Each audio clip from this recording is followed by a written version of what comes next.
আচ্ছা, তাহলে শুরু করি।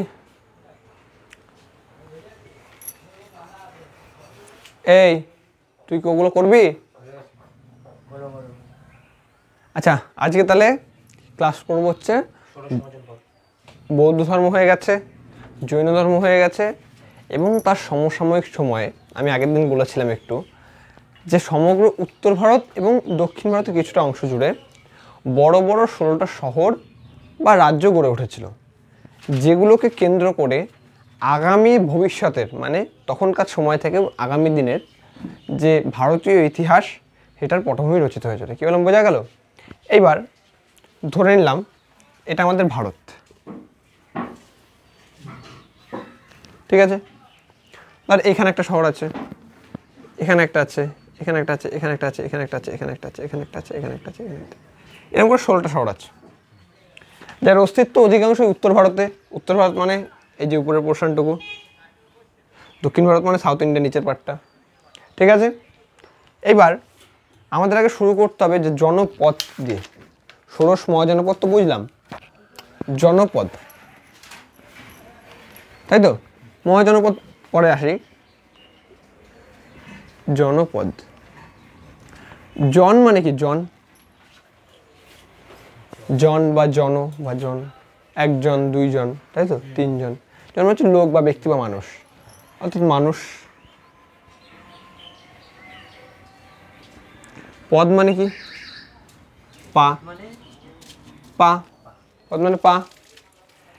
অর্থাৎ বলা যেতে পারে যে মানুষের পা যে সকল স্থানে পড়েছে এবং সেখানে একটা করে সভ্যতার মতো গড়ে উঠেছে, সেই সব জায়গাকে জনপদ বলছে। এবং সেই জনপদগুলো যখন অনেকটা আয়তন বিস্তৃত হয়ে যেত, সেগুলোকে বলা হতো মহাজনপদ। এরকম কতগুলো জনপদের অস্তিত্ব বা মহাজনপদের অস্তিত্ব আমরা পাচ্ছি? 16টা, তাই তো? 16 মহাজনপদ। এইবার এই 16টা মহাজনপদের মধ্যে পার্থক্য ছিল। বুঝি না, কনসেপ্ট ক্লিয়ার করে তাহলেই হবে। যখন লিখতে হবে বলবো। 16টা মহাজনপদের মধ্যে কয়েকটা ছিল রাজতান্ত্রিক এবং কিছু ছিল গণতান্ত্রিক। অর্থাৎ রাজতান্ত্রিক মানে সেখানে নিশ্চয়ই কোনো একজন রাজা শাসন করবে। তাহলে শাসন প্রণালী কীরকম ছিল? দুরকম, একটা হচ্ছে রাজতান্ত্রিক আর একটা হচ্ছে গণতান্ত্রিক।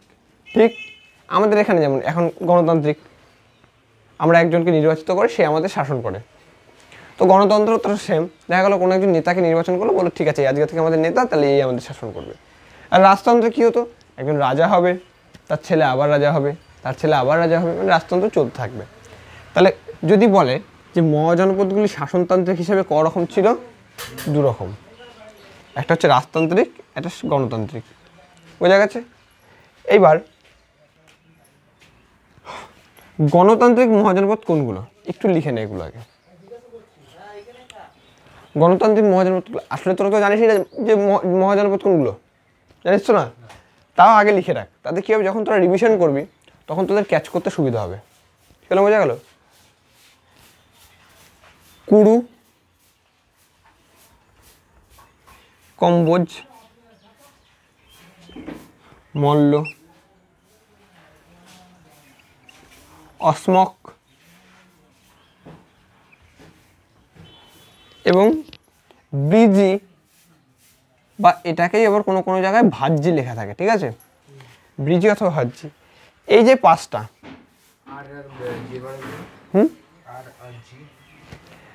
রাজতান্ত্রিক, গণতান্ত্রিক। এবার এই পাঁচটা বাদে এই পাঁচটা ছিল গণতান্ত্রিক, ঠিক আছে? এই পাঁচটা বাদে অর্থাৎ আরও 11টা আছে, তাই তো?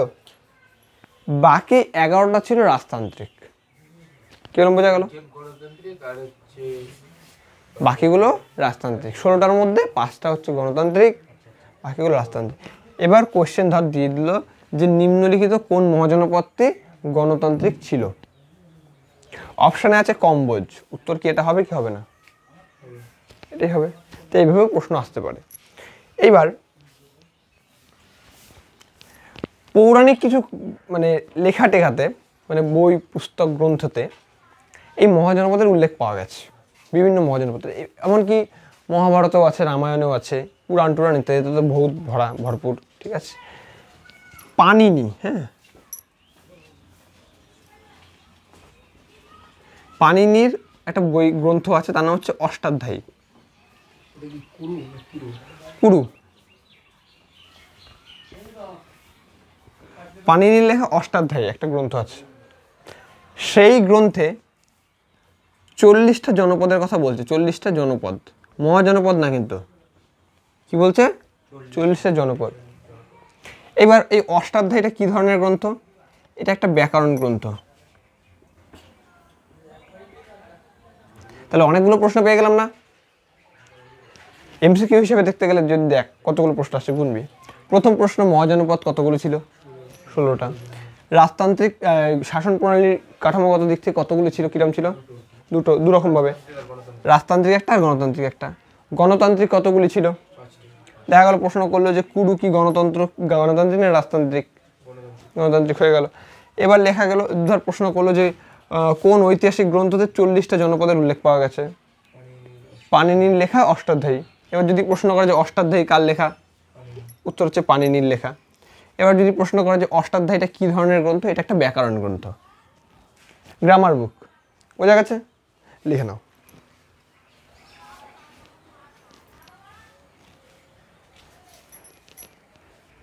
এবার এই অষ্টাধ্যায়ী বাদেও আরও দুটো বৌদ্ধ গ্রন্থ আছে, মানে বৌদ্ধ ধর্মের সম্পর্কিত গ্রন্থ আছে, যাতেও এই মহাজনপদের কিছু কিছুর উল্লেখ পাওয়া যায়।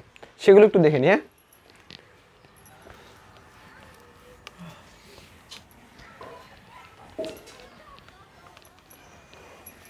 আচ্ছা, বৌদ্ধ ধর্মগ্রন্থ, বৌদ্ধ গ্রন্থ,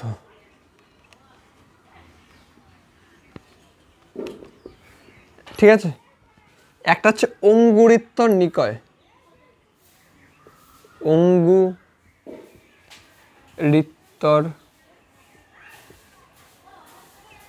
নিকয়। আর একটা হচ্ছে অঙ্গুরিত্তর নিকয়, আর হচ্ছে দিগ নিকয়।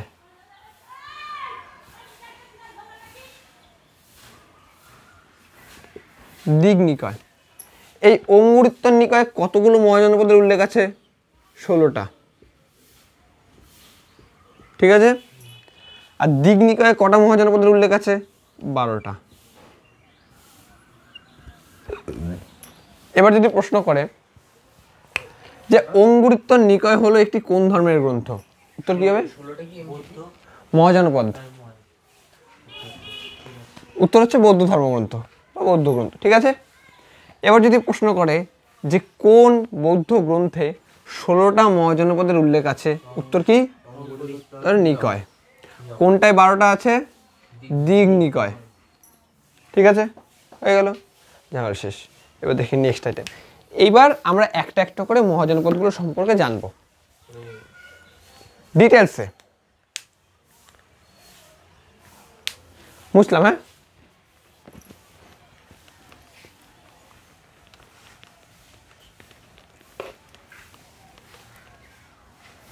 মহাজনপদের লিস্টে প্রথম মহাজনপদ হচ্ছে কাশী,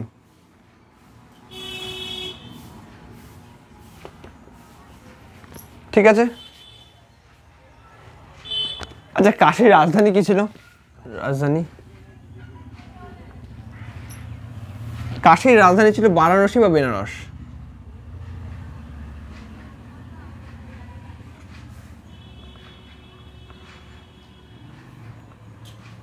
ঠিক আছে।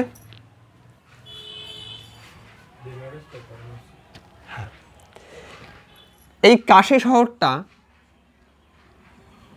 বরুণা এবং অসি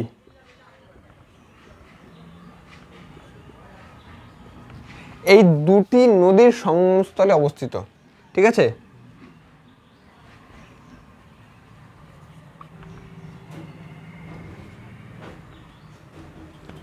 দুই নদীর মাঝে অবস্থিত। তাহলে দেখ, বরুণা আর অসি, এখান থেকে এই নামটা এসছে বারাণসী। কিরকম বোঝা গেল? হ্যাঁ, দুটি নদীর সঙ্গমে আছে।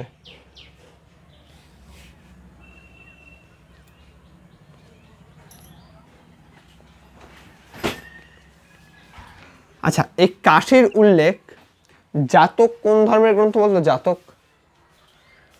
বল, এর জন্য বলে আগের দিন একটু পড়ে আয়। জাতক, হ্যাঁ বল, খাতা উল্টাবি না। বদ্ধ, কোন ধর্মের গ্রন্থ? কটা ধর্ম পড়েছি তোদের? কিরে, চারটে, 4টে ধর্ম পড়িয়ে ফেলেছি? কি কি ধর্ম? বৌদ্ধ ধর্ম, আর জৈন ধর্ম, আর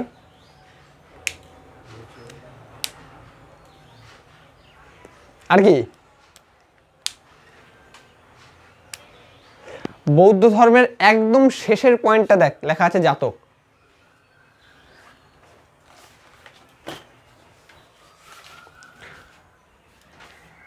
জাতকের বলেছিলাম যে 15টা পার্ট আছে। হ্যাঁ, কি ধর্মের? বৌদ্ধ ধর্মের তো জাতকের মূল বিষয় চরিত্র 15টি। মূল বিষয় চরিত্র তো 15টি না তো? 15টি বই এবং সংকলন বুদ্ধের পূর্বজন্মের কাহিনী। পূর্বজন্মের কাহিনী। কি লিখছিস এগুলো তুই খাতায়? আমার তো এটা লেখা আছে, জাতকের মূল বিষয়। তোর খাতা ওর খাতা আলাদা কি? ওরটা ঠিক তোরটা ভুল কিভাবে? এটা হচ্ছে সংস্কৃত গ্রন্থ। তোরা কি বাচ্চা যে এখন তোদের প্রত্যেকের খাতা ইন্ডিভিজুয়ালি চেক করবো আমি? বুদ্ধিচরিত, 15টা তার মানে জাতক ছিল, তাই তো? হ্যাঁ, এর মধ্যে একটা জাতক ছিল হচ্ছে গুটিল্লা জাতক। গুটিল্লা জাতক, এই জাতকে এই কাশীর মেনশন আছে, ঠিক আছে? এই কাশীর দুজন বিখ্যাত শাসক ছিল, যেগুলো সম্পর্কে জানতে হবে। কাশীর দুজন বিখ্যাত শাসক কারা কারা ছিল? একজন হচ্ছে ব্রহ্মদত্ত, দৈত্য না, হ্যাঁ, ব্রহ্মদত্ত, এবং 2 নাম্বার ছিল অশ্বসেন। অশ্বসেন,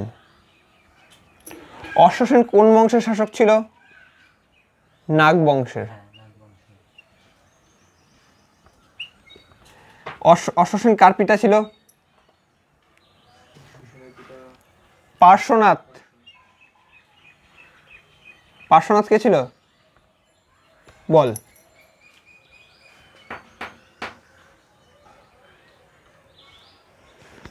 আনোয়ার বলো, আনোয়ার একটু বলো, আমার একটু শুনি। তো কুটিল্লা জাতক এটা কিসের? জাতকের সংখ্যা কটা? জাতকের সংখ্যা যেহেতু 15টা জাতক। তার মধ্যে একটা জাতক হচ্ছে গুটিল্লা জাতক। নাম আর কি, জাতকটার নাম হচ্ছে গুটিল্লা জাতক। বল, পার্শ্বনাথ কে ছিল?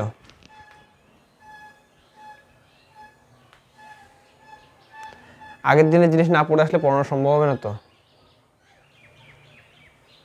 হ্যাঁ অরবিন্দ বল, পার্শ্বনাথ কে ছিল? আগের দিন এটা পড়ে নিন, খাতাতে নোট করি, খাতাতে নোট করে নিন, পড়া হয়নি।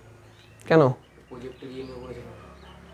নোটও করিসনি? তুই তো পড়তেছিলি আগের দিন। নোট কোনটায়, মানে এটার উপরে একটা খাতায় নোট করি না, ওগুলো করা হয়নি, পড়া হয়নি, টিউশনে দেওয়া হয়নি। জৈন তীর্থঙ্কর ছিল না একজন পার্শ্বনাথ? দেখ তো খাতাটা খোল, মনে পড়বে দেখ। জৈন তীর্থঙ্কর, পার্শ্বনাথ দেখ লেখা আছে, যার চিহ্ন হচ্ছে সাপ।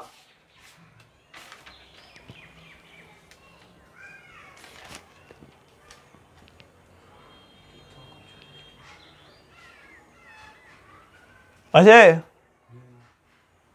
হ্যাঁ, পার্শ্বনাথ, পার্শ্বনাথ পেয়েছিস? অশ্বসেন, এই যে লিঙ্ক হয়েছে, মিলে গেছে। অশ্বসেন তাহলে কোথাকার শাসক ছিল? কাশী। কাশীর শাসক ছিল, রাজা ছিল। হয়েছে, লেখা অবধি হয়েছে? মুছলাম হ্যাঁ, না, খাতা ভর্তি করে নোট। অন্যান্য কি? আচ্ছা, এইবার পরবর্তী মহাজনপদ, দ্বিতীয়, দ্বিতীয়, সেকেন্ড।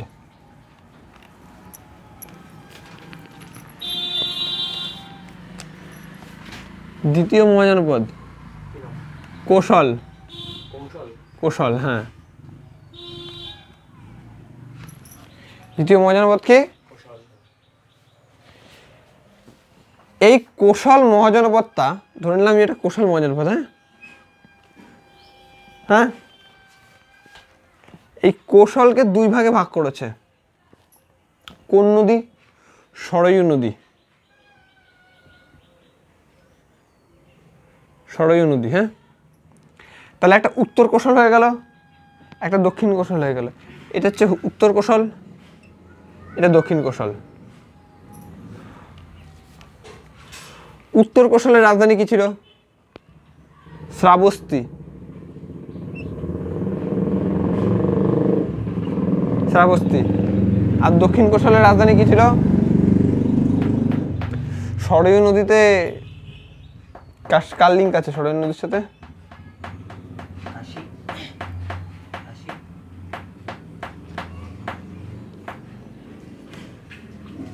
অযোধ্যা।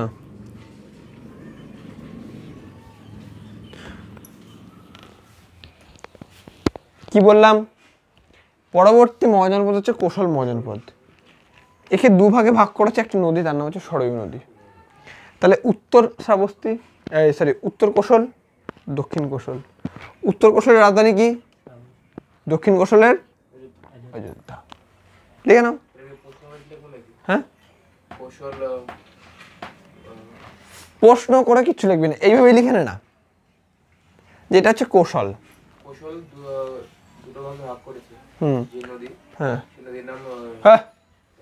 কেন কৌশল মহাজনপদ থেকে দুভাগে ভাগ করেছে সরয়ূ নদী।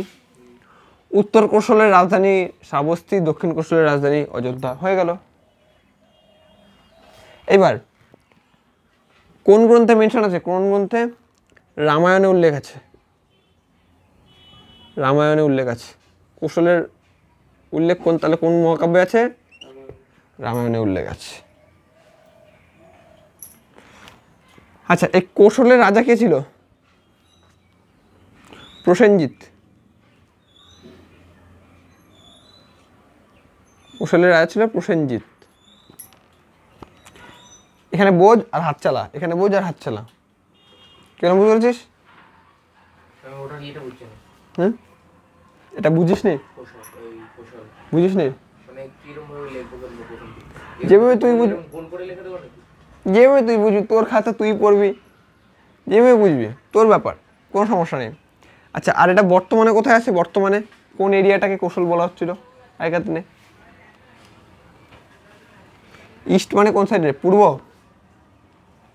হ্যাঁ, ইস্ট। ইউপির পূর্ব সাইডটা, ইস্টার্ন ইউপি আর কি, পূর্ব দিক, ইউপির পূর্ব দিক। এ হচ্ছে ব্যাপার, লিখে নাও। আচ্ছা, তাহলে একবার পুরোটা একবার রিভিশন করি, পুরোটা একবার রিভিশন করি। ষোড়শ মহাজনপদের দ্বিতীয় মহাজনপদ কোনটা? কৌশল। এই বল কোনটা? দ্বিতীয় মহাজনপদ কোনটা? কৌশল। কৌশলকে দুভাগে ভাগ করেছে কোন নদী? সরয়ূ নদী। উত্তর কৌশলের রাজধানী কি? শ্রাবস্তি। দক্ষিণ কৌশলের অযোধ্যা। কোন গ্রন্থে, কোন মহাকাব্য গ্রন্থে কৌশলের উল্লেখ আছে? সেটা হচ্ছে রামায়ণের উল্লেখ আছে।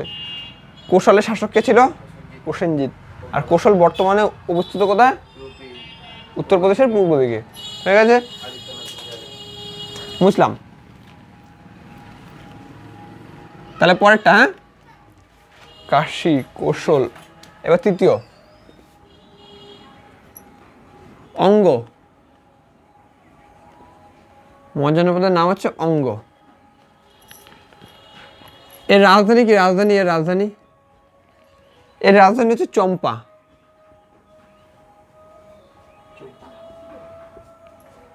ঠিক আছে।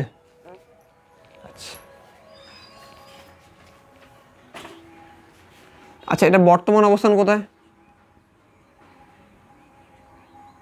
বর্তমানে কোথায় আছে? বর্তমানে আছে মুঙ্গের প্লাস ভাগলপুর প্লাস বিহারের কিছুটা অংশ নিয়ে। ঠিক আছে। আচ্ছা, অথর্ববেদের উল্লেখ আছে। অথর্ববেদে কোন বেদে উল্লেখ আছে? অথর্ববেদ এ উল্লেখ।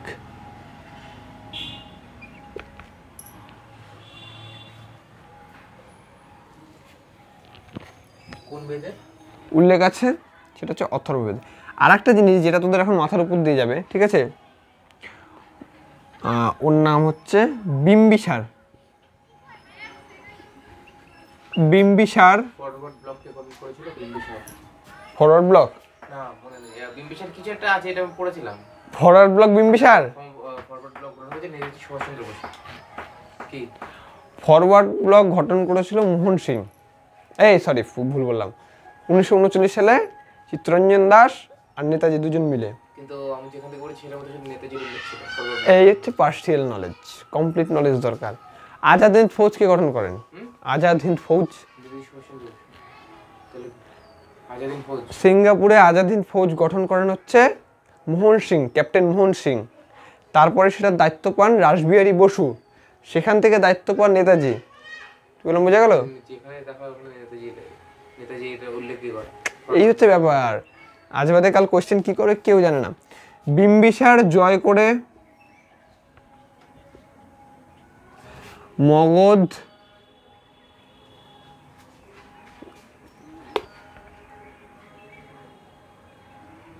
মগধে ভুক্ত করেছিল, মানে এই অঙ্গ রাজ্যটাকে কে জয় করেছিল? এখন জানার দরকার নেই যে বিম্বিসার কে, কি, কেন, ঠিক আছে, সব জেনে যাবি, কিচ্ছু ডাউট থাকবে না। বিম্বিসার জয় করে মগধের সাথে যুক্ত করেছিল, ঠিক আছে, ব্যাস এই জানলেই হবে অঙ্গ থেকে, লিখে নে। আচ্ছা, এইবার 4 নাম্বার মহাজনপদ, সেটা হচ্ছে ব্রিজি অথবা ভাজ্জি বলে কোথাও থাকবে। কি থাকবে? ভাজ্জি।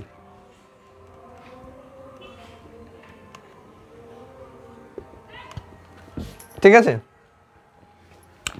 এর রাজধানী কি ছিল? রাজধানী মনে রাখবি কোনটা কি লেখাচ্ছি, একবারে খাতায় মন দিবি না, একবারে বোর্ডে মন দিবি না, দুটো সমান সমান দিতে হবে। এর রাজধানী কি ছিল? বৈশালী। বৈশালী, হ্যাঁ, তাহলে ব্রিজের রাজধানী কি? বৈশালী। আচ্ছা, বর্তমান অবস্থান, বর্তমান অবস্থান কোনটা?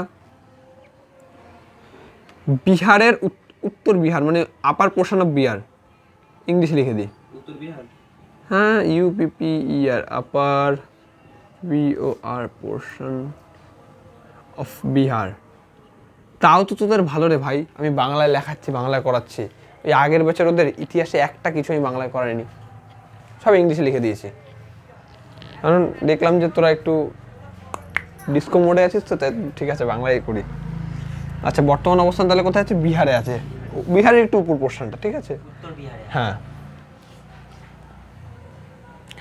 কোন নদীর তীরে আছে? নদী, কোন নদীর তীরে ব্রিজি শহরটা বা ব্রিজি মহাজনপদটা? এটা হচ্ছে গন্ডক নদী, গন্ডক নদীর তীরে। আচ্ছা, গ্রন্থ কোথায় উল্লেখ আছে? কোন গ্রন্থে উল্লেখ আছে? কোন গ্রন্থে উল্লেখ আছে? উল্লেখ আছে হচ্ছে ভগবতী সূত্র,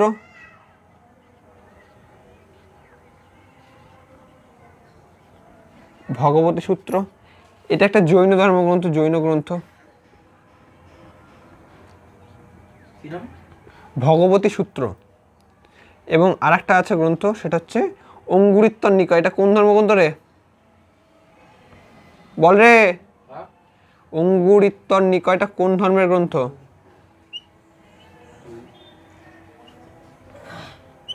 বৌদ্ধ,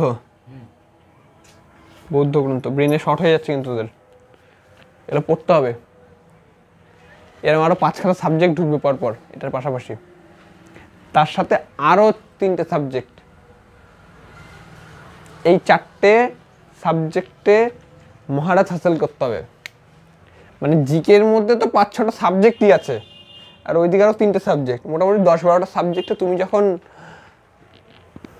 খেলতে পারবা তখন তুমি সিরিয়াস অ্যাসপিরেন্টে ঢুকে যাবা। অঙ্গুরিত্তর নিকায় এই গ্রন্থে উল্লেখ আছে, ঠিক আছে। আজকে কোনটা? এটা বৌদ্ধ গ্রন্থ, বৌদ্ধ গ্রন্থ এটা। আচ্ছা, পরেরটা আসি তাহলে। ইয়ো ভিউয়ার্স, দেখো আমাদের ক্লাস, তোমরাও শেখো, পড়তে থাকো, কেউ দেখবে না। চলো বুঝলাম, হ্যাঁ 5 নম্বর। 5 নম্বর।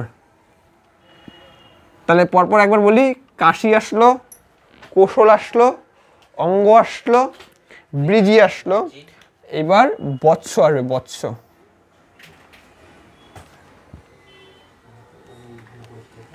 আমার 16টা মহাজনপদ মুখস্থ, প্রত্যেকটা রাজধানী মুখস্থ, মোটামুটি বলেই পারবো যে কোনটা কোন দিকে আছে, একটু একটু ধারণা আছে। তোদের এগুলো ধারণা রাখতে হবে। তোরা একটা ম্যাপ ডাউনলোড করবি বা গুগলে সার্চ করবি 16 মহাজনপদ ম্যাপ। তোরা ছবিটায় দেখতে পেয়ে যাবি কমপ্লিটলি যে কোনটা কোন জায়গায় আছে, সুতরাং মনে রাখতে সুবিধা হবে একটু, ঠিক আছে? আচ্ছা, বৎস এর রাজধানী কি? রাজধানী বৎস রাজধানী কই বৎস রাজধানী কৌশাম্বী। কই নেই তো। থাকবেই কৌশাম্বী। কৌশাম্বী ছবিতে ইমেজে গিয়ে পা।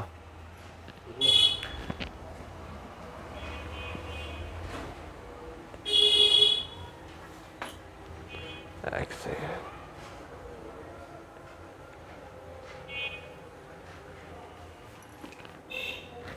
কৌশাম্বী, আচ্ছা মানে এই সবগুলো হুম তো কাচ্চা তারপরে আচ্ছা, বর্তমানে কোথায় আছে?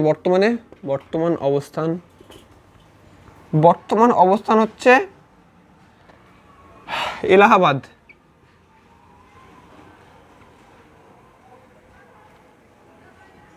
এলাহাবাদ, ঠিক আছে?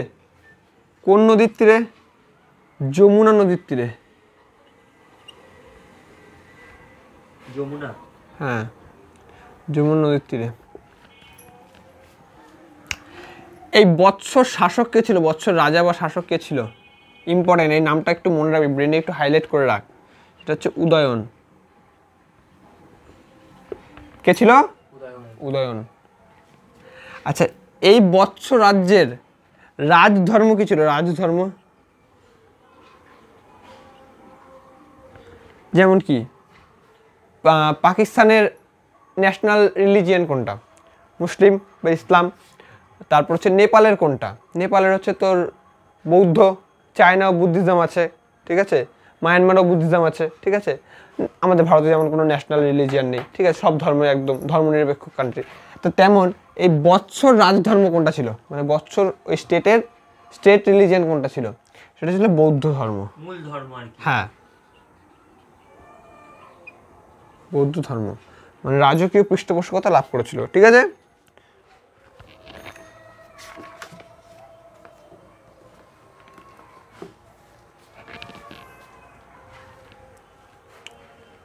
আচ্ছা, এবার একটা ছোট্ট জিনিস লিখে নিবি। একজন লেখক আছে, তার নাম হচ্ছে ভাস। লেখকটার নাম কি? ভাস। এদিকে দেখ আগে।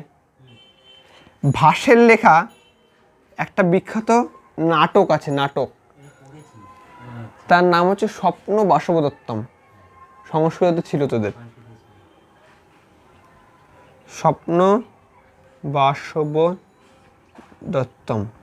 তাই তো? এটাই তো? এই স্বপ্ন বাসবদত্তমে, হ্যাঁ, উদয়ন আর এই যে বাসবদত্তা যে ছিল, তাদের প্রেম ছিল তো? এই আনোয়ার, তাদের প্রেম ছিল তো? প্রেম কাহিনী রাজা উদয়ন আর আর বাসবদত্তা। হ্যাঁ, আংটি হারানোটা কার? ওটা অভিজ্ঞানম শকুন্তলম, কালিদাসের লেখা। সেটা যেটা চুপ করেছিল আমি কিছু কি বলিস। উদয়ন আর বাসবদত্তমের প্রেম কাহিনী আছে, প্রেম কাহিনী। তফা তফা তফা তফা লায়া লায়া লায়া লায়া, ঠিক আছে? তাহলে এই উদয়নটা কে রে? এই যে শাসক উদয়ন। পেয়েছো লিঙ্ক এবার, না লিঙ্ক হারিয়ে গেছে? আচ্ছা বেশ, জম করে লিখে নাও। তাহলে এবার যদি প্রশ্ন করে যে স্বপ্ন বাসবদত্তম কার লেখা, উত্তর হচ্ছে ভাস। এখানে কার কার প্রেম কাহিনী আছে? রাজা উদয়ন আর স্বপ্ন বাসবদত্তমের। হ্যাঁ, এই বাসবদত্তম, স্বপ্ন তো নাম। এবার যদি প্রশ্ন করে যে বৎস কোন নদীর তীরে অবস্থিত? যমুনা নদীর তীরে, ঠিক আছে? চলো নেক্সট আইটেমে যাব, হালকা করে আগাই। আজকে 6টা করব, পরের দিন 9টা করব, 9 6 হবে 15টা, এবং তারপরে করব মগজ আসল ক্লাস 6। মৎস্য মৎস্য বৎসর পরে কি আসলো? মৎস্য মাছ। মাছ এবার আকৃতি কিরকম? মাছের আকৃতি কিরকম হবে রে? মাছ কি ছোট হবে না বড় হবে? বড় হবে, বিরাট হবে। তাহলে মৎস্যর রাজধানী লিখে নাও বিরাটনগর। রাজধানী হচ্ছে বিরাটনগর।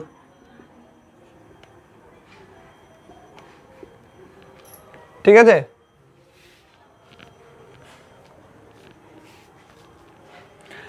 এটা থেকে আরেকটা ছোট্ট জিনিস জানতে হবে, সেটা হচ্ছে বর্তমান অবস্থান। বর্তমান অবস্থান কোথায় আছে? রাজস্থান। মানে মেনলি রাজস্থান না, ওই জয়পুর, আলওয়ার, ভরতপুর ওইসব জায়গায় আছে। রাজস্থান লিখে নে তাহলেই হবে। রাজস্থান। ঠিক আছে? এর পরের দিন আরো অনেকগুলো কাশী, কৌশল, অঙ্গ, মগধ। অঙ্গ হয়ে গেছে, মগধ হবে। ব্রিজি হয়ে গেছে, বৎস হয়ে গেছে, মৎস্য হয়ে গেছে। চেদি, পাঞ্চাল, অবন্তী, অসমক, সুরসেন, গান্ধার, কুরু, কম্বোজ, মল্ল, এই কটা পরের দিন হবে। আর মগধটা হবে তারও পরের দিন। ঠিক আছে? আশা করি ভিডিও ভালো লেগেছে। ভিডিও ভালো লাগলে আমাদের সাথে থাকুন, সাথে যুক্ত থেকে লাইক, শেয়ার, সাবস্ক্রাইব করুন। ভিডিওগুলোকে বেশি বেশি করে আপনাদের স্টাডি গ্রুপে শেয়ার করুন, যাতে এই ভিডিও লাভ আপনাদের বন্ধুরাও নিতে পারেন। আচ্ছা আচ্ছা আচ্ছা, ঠিক আছে। জানি কেউ দেখবে না, তাও বলা।